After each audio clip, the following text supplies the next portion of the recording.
Bon, alors les arguments utilisés pour nier le génocide, il y a à la fois une grande continuité dans la rhétorique et en même temps beaucoup d'évolution historiquement. C'est un discours qui est fluctuant, qui a pris des formes de plus en plus sophistiquées au cours des années, et puis parfois qui est revenu à des rhétoriques plus primaires, un peu comme c'est le cas actuellement.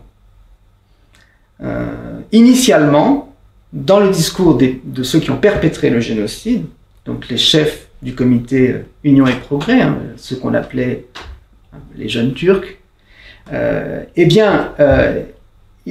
un des arguments phares, c'est que les Arméniens sont une cinquième colonne. Les Arméniens sont une cinquième colonne parce qu'ils sont chrétiens, qu'ils ne veulent plus vivre sous la domination pourtant légitime des musulmans, et que donc, pour cette raison, ils cherchent à faire vaciller l'empire de l'intérieur, et ils sont susceptibles de s'allier avec leurs frères chrétiens russes ou avec des grandes puissances européennes pour donc finalement parvenir à leur fin, qui serait la création d'une Arménie indépendante. Donc il y a eu beaucoup de discours portés à l'époque sur ces accusations qui ne correspondent pas à une réalité historique, mais enfin ça faisait partie des discours utilisés contre les Arméniens.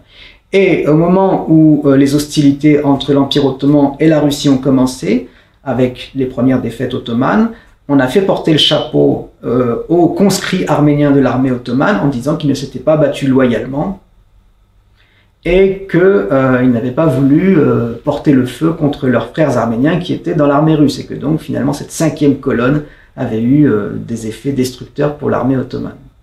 Voilà, donc ça c'est l'idée de la trahison. Premièrement, l'idée de la trahison.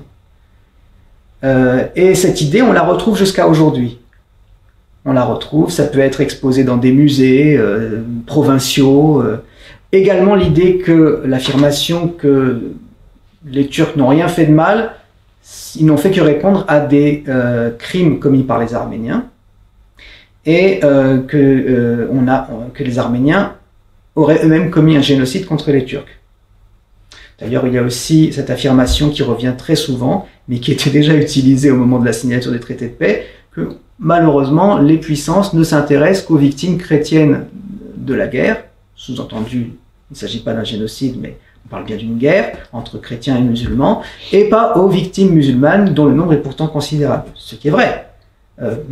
Bon, la différence, c'est qu'il ne s'agit pas d'un génocide.